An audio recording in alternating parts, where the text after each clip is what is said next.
శ్రీశైలం నుంచి నాగార్జున సాగర్కు భారీగా ఇన్ఫ్లో కొనసాగుతుంది.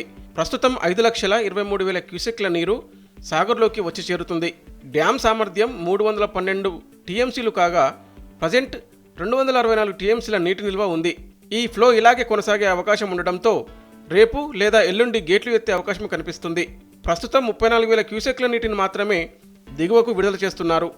కుడి ఎడమ కాలువలకు నీరు విడుదల చేస్తూ జల విద్యుత్ కేంద్రంలో విద్యుత్ ఉత్పత్తి కొనసాగిస్తున్నారు.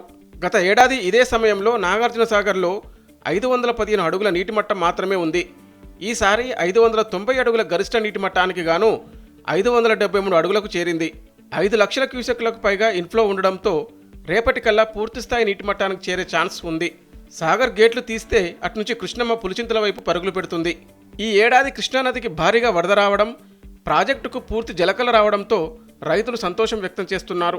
గత వానాకాలం యాసంగి సీజన్లను కోల్పోయిన ఆయకట్టు రైతులు ఈ వానాకాలంపై ఆశలు పెట్టుకున్నారు. నిన్న మొన్నటిదాకా తాగునీరైనా అందుతుందా అనే ఆందోళన వ్యక్తమయ్యాయి. కొద్ది రోజులుగా ఎగువన కురిసిన భారీ వర్షాలకు ప్రాజెక్టులన్నీ నిండిపోయి జలకళను సంతరించుకున్నాయి. శ్రీశైలం ప్రాజెక్టు నుంచి భారీగా నీటిని దిగువకు విడుదల చేస్తుండటంతో నాగార్జున సాగర్ రిజర్వాయర్ వేగంగా నిండుతుంది. దీంతో ఆయకట్టు రైతులు హర్షం వ్యక్తం చేస్తున్నారు.